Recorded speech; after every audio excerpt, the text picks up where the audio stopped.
Hey there, guys. In my continuing explanation of a lot of what we've been seeing with the Trump rally and the assassination attempt on his life, it's raised a lot of questions. And as I've mentioned in a lot of my videos, every time a question is answered, I think there's five more questions that arise out of that answer. So it just grows and grows and grows. And it's continuing to do that. I've been having a conversation with a gentleman.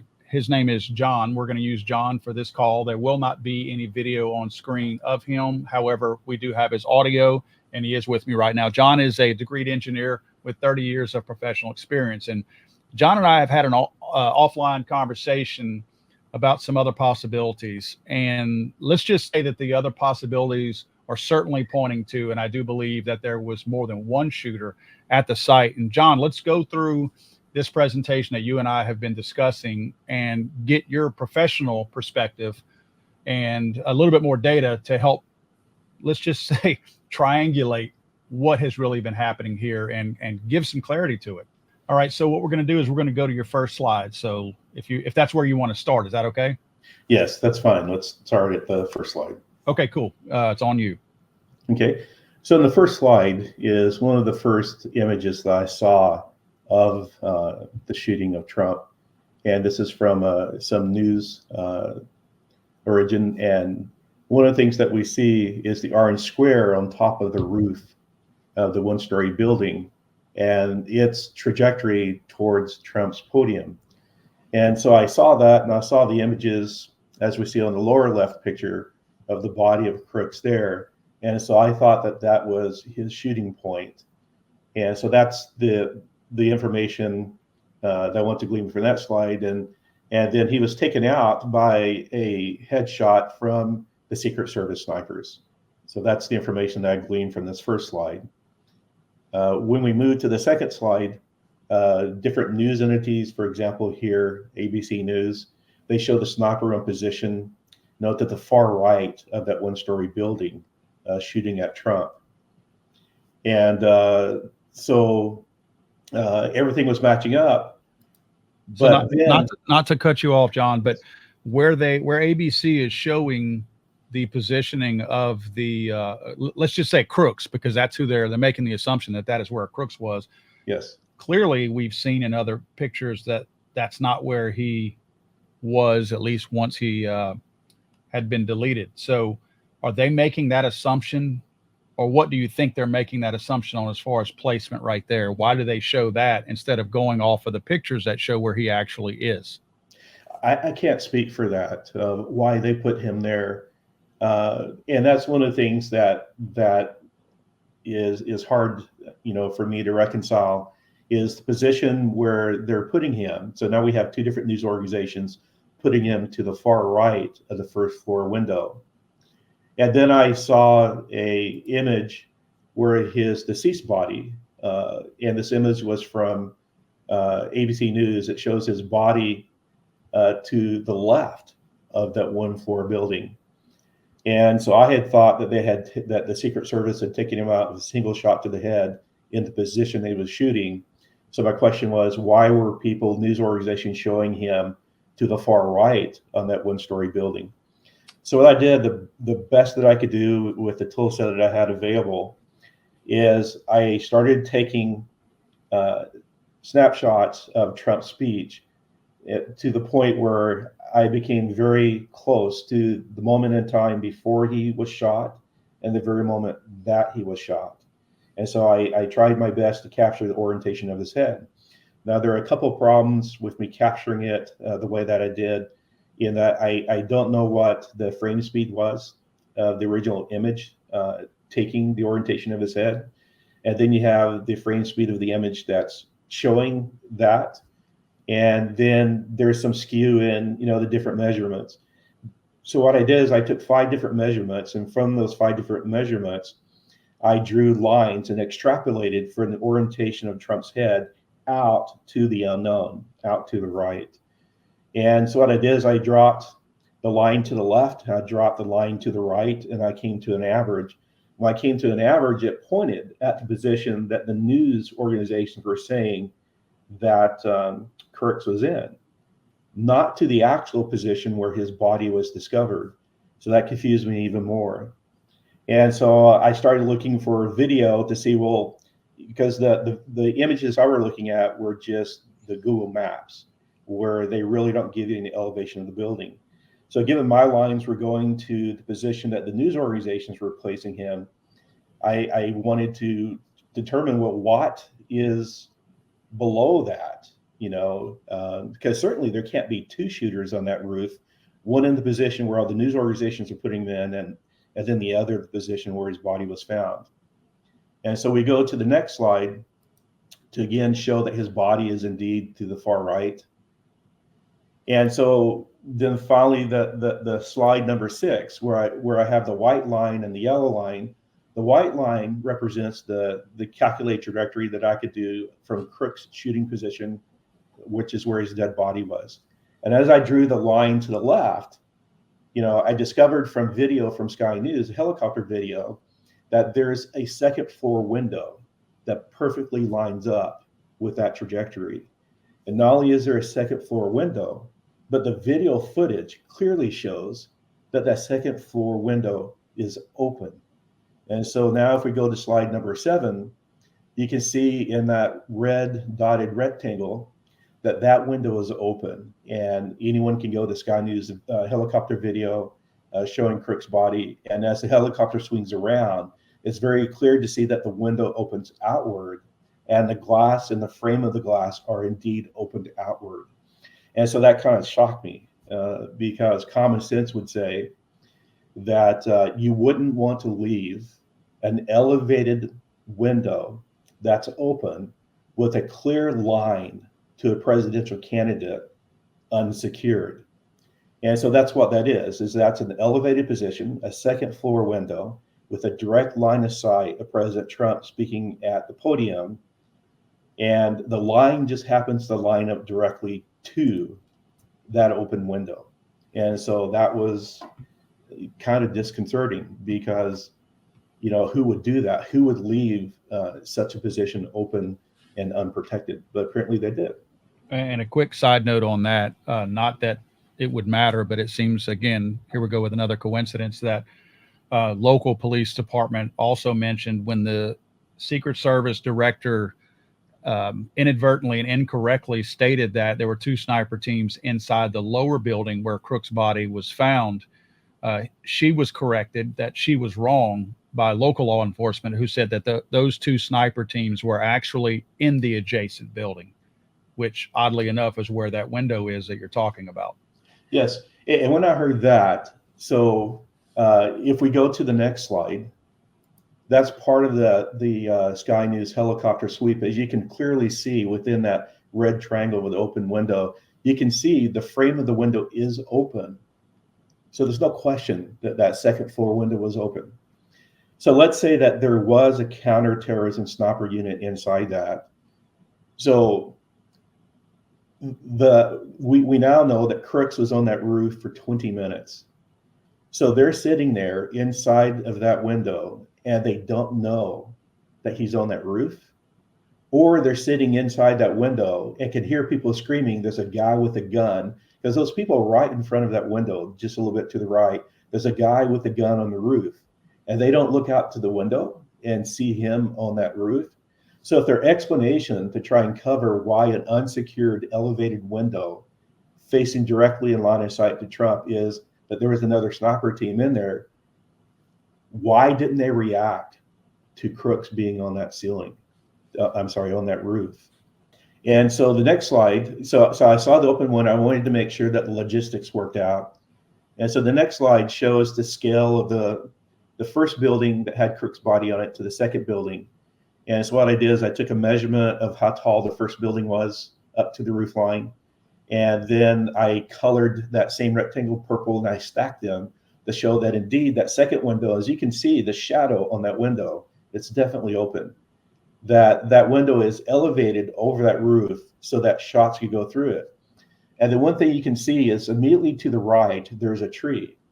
So again, if there's a counterterrorism sniper team in that window, why would they pick a place to perch that has a tree immediately to their right that shields them from a significant field of view that they would want to be covering?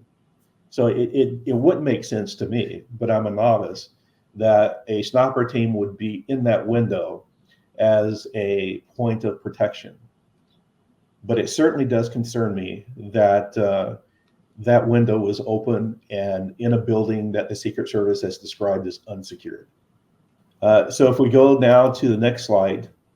So this is where I captured the angle. So I have President Trump, who is looking out to the right at the Jumbotron at a chart that's on there. And that's the best I could do, capture the very moment before he gets nicked with the ear. Then the second screenshot is the very moment that his ear is nicked by the shot. And so what we do when we look at this is, because the bullet nicked Trump's ear, that tells us that the flight is parallel to his head. So basically, if we look at the bill of his cap, President Trump unknowingly is looking directly along the line of fire at the sniper who shot and grazed his ear. Now, as you can see, that movement takes that position to the left, where that second window is, that second floor window, not to the right, where Crook's position is, the moment that Trump's ear is hit. And so I show that now in the next graph. That's the moment that Trump is looking at the Jumbotron to his right and slightly behind him, follows the white line. But when he makes a head correction and turns more to the left, that lines up the bill of his cap to be parallel to that line of fire. And again, this is the best I can do with the rudimentary tools that I have at my disposal. And then on the next slide, I just show that it's from what I can do in my limited ability, that is the shot that grazed President Trump's ear came from that window. So then I looked to see, well, is there anyone else seeing the same thing? So I saw this excellent video now in slide 13, created by AI Telly. As you can see, they put the shooter again to the far right. And then they do the trajectory of his shots, and especially the shot that hits Trump's ear. And so that's the next shot. It shows that it's 137 meters, 450 feet.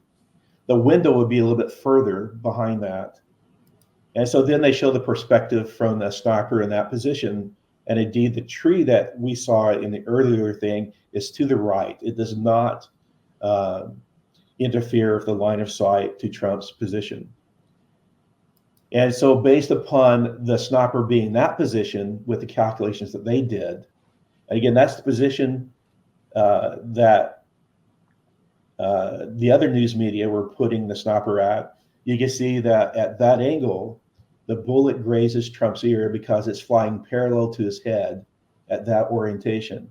So my independent calculations agree with their independent calculations that the flight of the bullet came from the area of that second window. So again, the next slide shows, the bullet path, and then now finally the other slide from AI Telly. And by the way, they did a great job. Again, it shows a sniper there on the roof. That's where the sniper had to be in order to make those shots. But we know now that Crooks was not in that position, that he was to the right, a significant distance. So finally, we go to the final slide. And so it's not a sniper on the roof in that position. It's a sniper in that open, elevated, unsecured window with a direct line of sight of President Trump that was left unsecured.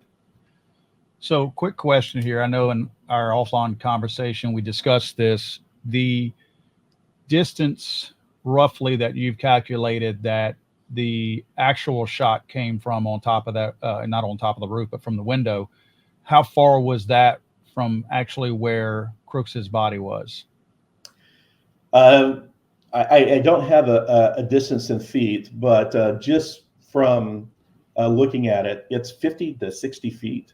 Okay. Trump's Crook's body from this shooting position where the line lines up with the second floor window. Okay. And so in the final slide, I just show, a composite of different pictures. And one of the pictures is a shot an image of Trump from behind. Again, if you look at the bill of his cap, the bill of his cap at the moment he was shot, and I tried to capture it from this video that was taken from behind him, is pointing directly at the position of the sniper that grazed his ear. Which also, if you look based on what you've already stated, you were saying he was looking at the teleprompter, and you can see the teleprompter just to his right, and it does appear that he's looking directly at it. Yes, he just barely had turned his attention to the teleprompter and barely away from that jumbotron, and that little movement of his head saved his life. One of the things that, and I appreciate you doing all this work, John, this is pretty incredible work. I've been looking at lots of other videos, trying to piece some things together and to just answer some questions in my own mind, not necessarily to put out to other people. But what confirms what you're telling me is that same video, they're talking about the report of the actual shots, right? When you listen to the video from Trump's perspective, the main video that everybody has seen where Trump's in the picture and Trump's speaking and looking at the teleprompter and whatnot, the rounds do sound a little bit different, but they're also very similar because they're all coming from a distance. So they're getting, the bodies are absorbing some of the sound as far as the crowd. It's also reflecting off of metal buildings, rooftops.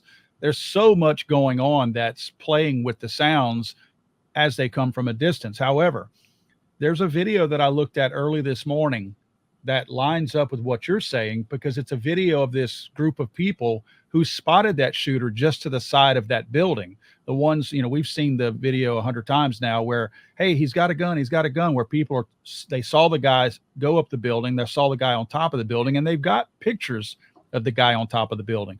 Well, this is the first video that I've seen of the actual gunshots being fired from that same position. And the first 3 shots are distinctly different in sound.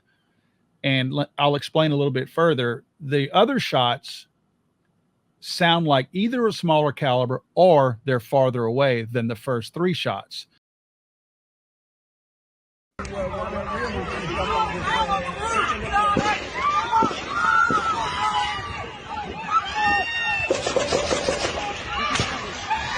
And then that one more, that's the 6 I'm unclear on. Let's listen to this again. Muffled, and then right? That's what I hear. Oh.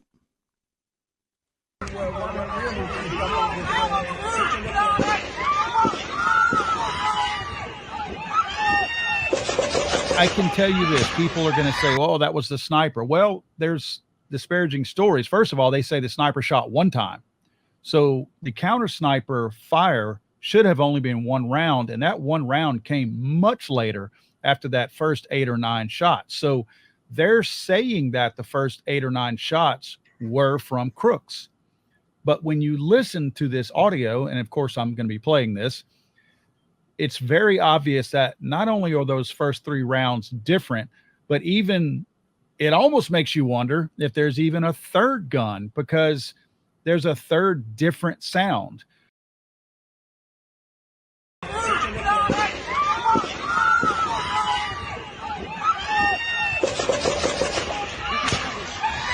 And then that one more, that's the 6 I'm unclear on. Let's listen to this again. Muffled, and then right? That's what I hear. Oh.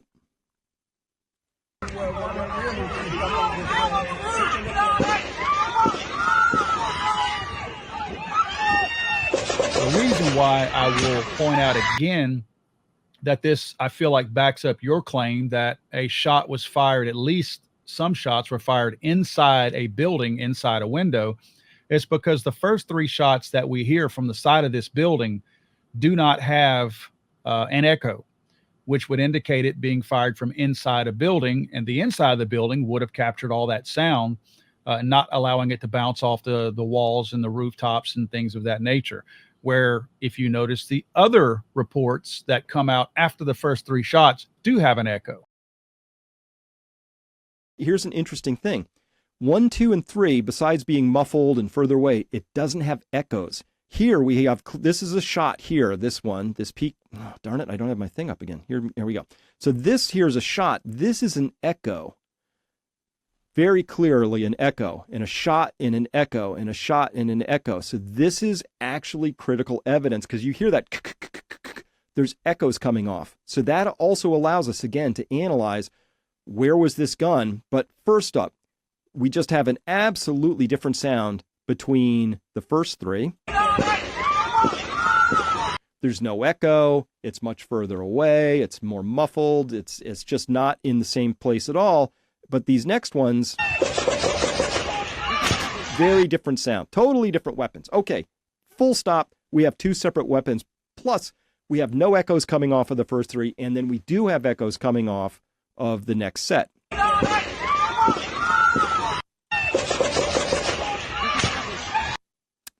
And that last one, that's different. That's not the sniper shot. The sniper that would shot certainly is indicate to me that at least the first three shots were closer to where this video was shot and were inside something which captured all of the echo. What are your thoughts on that? I agree with your analysis. I also listened to that video and to the explanation that the audio expert gave. And I would agree that there was more than one shooter. And I think that these are some of the questions that we need to extract from the head of the Secret Service when she testifies before Congress next week is how many shooters were there? And then how many shots did they fire? How much brass, as we talked about when we were discussing earlier, did they collect from Thomas Crook's position? And then why was that second floor window with a clear line of sight to President Trump left unsecure? And why was it open and brought no attention to securing it? I agree. And one quick point I want to point out as well, the other videos that I was just talking about also validate a lot of what you were saying as far as mentioning that the way your lines line up mathematically from where Crooks was and where the round more than likely came from on the second store window were 50 to 60 feet apart. Well, from the sound analysis that this other gentleman did on his video, he's stating that that distance was about 70 feet apart. So give or take a little bit of room for error, it sounds like you guys are coming to the same conclusion about how far away at least two of these shots likely were. You're doing it based on the physical, I guess, coordinates or whatever, physical measurements of where Crooks's body sat and where the lineup of the window was. And they're doing it based on the math as far as how long the reports are in between the shots, as far as the distance that it traveled and the echo that it gave versus the report. And again, y'all are arriving at the same thing. So again, I think they're validating a lot of your claims and you're validating a lot of their claims. Yes. And if there were two snipers or more, certainly they're working in concert. And so the question we have to ask ourselves, given the absurdity of Crooks being on top of that roof and the law enforcement's knowledge of him being up there, was he the patsy?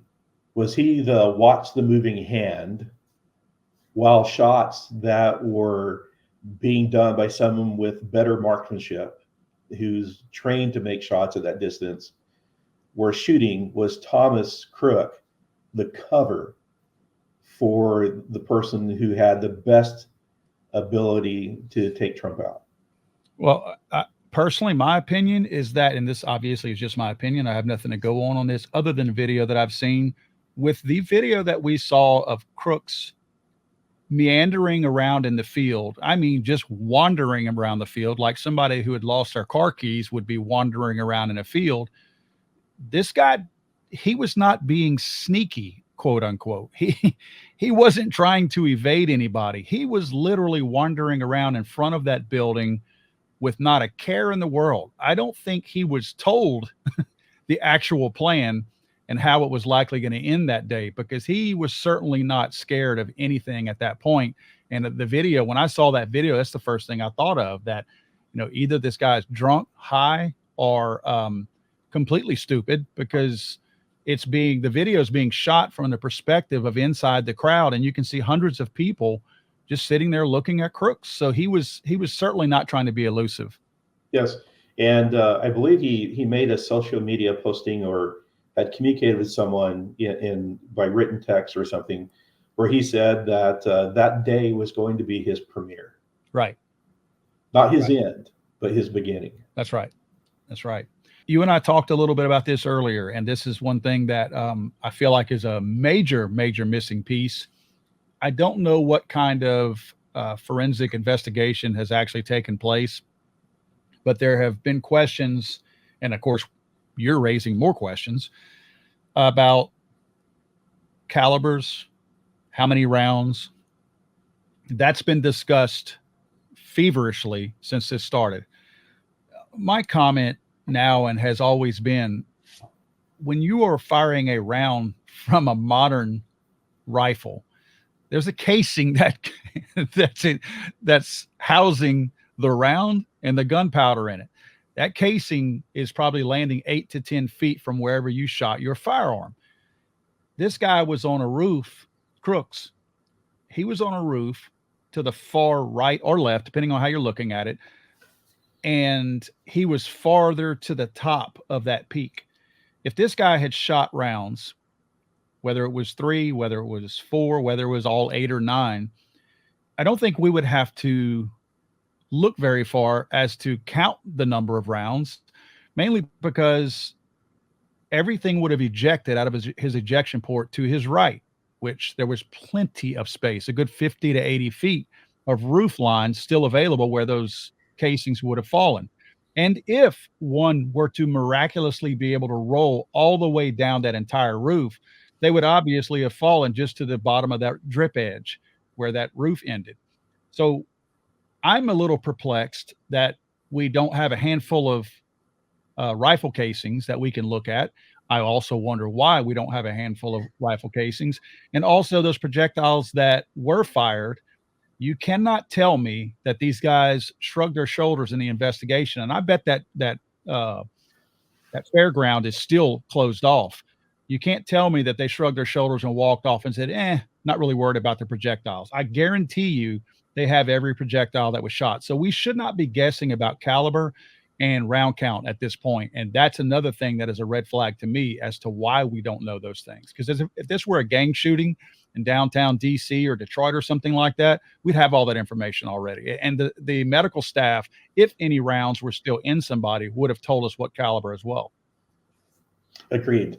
They would have policed the brass almost immediately once they secured the scene. Well, John, this helps, but again, as I stated earlier, it creates more questions. Do you have anything else that you'd like to add to this? Because this is a pretty remarkable thing that you've come up with as far as, and let's just say this, I mean, we're not stating that this is an absolute fact. This is based on hypothesis and you using actual math and things to determine these areas. Do you have anything else to add to this supposition of yours? Yeah, just one thing I want to make sure that the listeners understand is I neither you or I are saying that local law enforcement or the Pennsylvania State Police or the Secret Service detail were involved in the shooting at all, those that had the feet on the ground.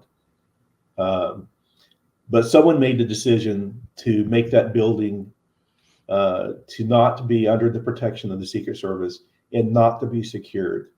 And we need to find out who that person was and their line of command, because that was the decision that led to the assassination attempt on Trump's life, is that decision to leave that building unsecured. I agree. And let's hope this video will generate some thought and get some people asking those questions, and maybe the right people will find this video and be able to answer those questions for us. John, I appreciate your expertise and the time you've spent helping us detail this and spell it out. And again, there's a reason why we're not showing your face. We're sure that we're pulling from your expertise, but not putting you in a position where you're compromised in any kind of way. So I do appreciate you taking the time to do that and taking this type of risk in order to do this. I appreciate your time, Paul, and hopefully we can get to the bottom of this, and that the presidential candidates on both sides, Republican and Democrat, will have better protection and better courses of action to protect them from the nuts that are on both sides of the political aisle. Absolutely. Thank you, John. So what do you guys think? More questions than answers now? That's kind of how I feel. Guys, if you don't mind, please share this video. Please make sure you're subscribed to the channel. Please like, comment down below. I'd love to know your thoughts on this. There's a ton of theories going on out there. And as I stated at the beginning of the video, as we get one answer, it produces 5 different questions. And I think this just does more of that. I feel like we're being lied to. I feel like somebody knows the truth, obviously, and somebody's not telling us the truth. There appears to be a massive cover-up afoot, and the best way to dispel that is to give us the truth, give us the answers that we're looking for. And nobody in the federal government is doing that right now. God save the Queen, man. I'm sorry, I thought this was America.